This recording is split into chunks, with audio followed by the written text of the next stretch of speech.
अस्सलाम वालेकुम। आज हम बात करने वाले हैं कैलकुलस के ऑपरेटर के बारे में। तो कैलकुलस में जो ऑपरेटर होता है, अगर वो नहीं होगा तो क्या हमारी डिफरेंशियल इक्वेशन कैलकुलस से सॉल्व हो जाएगी?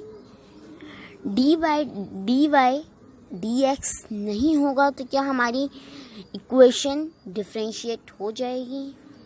So let's we study when calculus, कैसे सॉल्व होगा calculus. When I took calculus and studied differential equation, I learned that D is the delta, and delta means the change in the variable x or y. जब भी हम delta means तो सबसे पहली बात small change होता है delta. अब डेल्टा स्मॉल चेंज होता है, delta means change in a variable. जब वेरिएबल में चेंज आता है डी बाई डी एक्स, जैसे हम बोलते हैं d y by d x. D x तो हमारा कांस्टेंट है, मगर डी जो है हमारा डेल्टा, ये हमारा चेंज है। जब हम कैलकुलस को स्टडी करते हैं तो हम देखते हैं calculus is the infinitesimal change in y cause by an infinitesimal change in x. जैसे जैसे वाई में चेंज आएगा तो एक्स किस तरह चेंज हो जाएगा।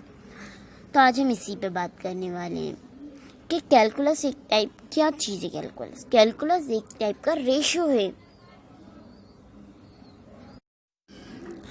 Finding of rate of change of quantities, जो क्वांटिटीज़ चेंज होती हैं, जब हम उनके रेट को चेक करते हैं तो हम उसे कैलकुलस उसमें यूज़ करते हैं।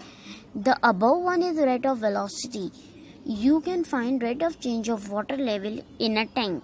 जब वाटर लेवल हमें चेक करना होगा कि कितना वाटर हमारे टैंक में से कम हुआ। और rate of change of volume of a gas is in expansion और एनीथिंग एल्स।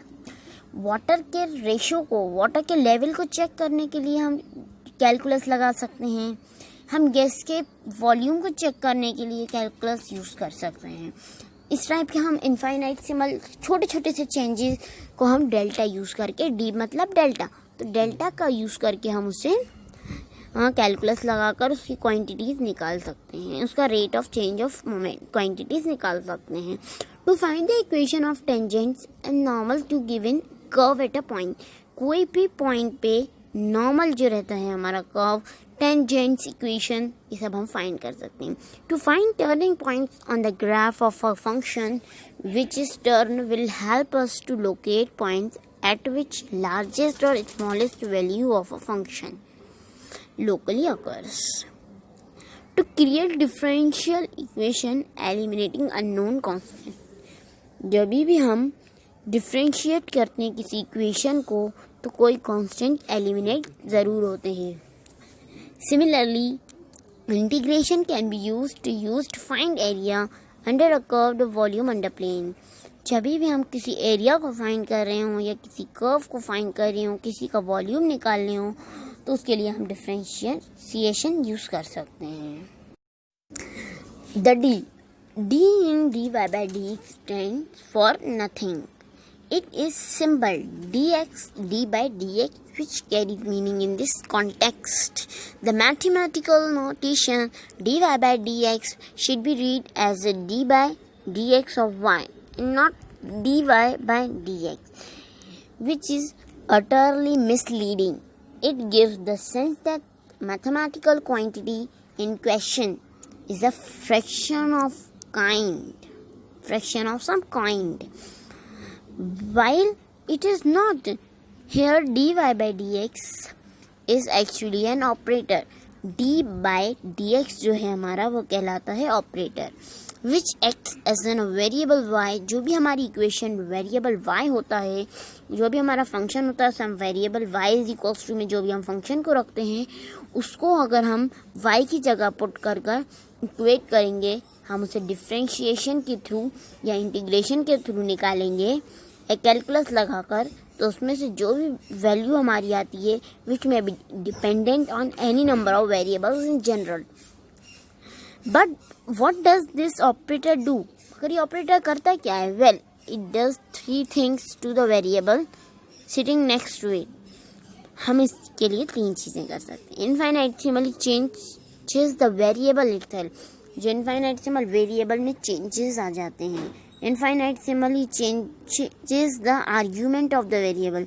Argument change हो जाता है variable का. I am assuming here that y depends only. Take the ratio of the two. Takes the limit of the ratio as the denominator goes to 0.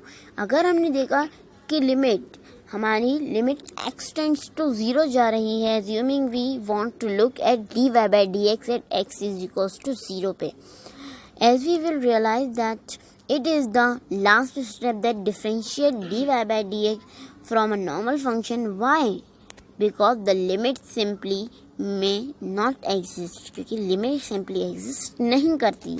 As we fellow querents have correctly pointed out that d in dy stand for infinitesimal change in y.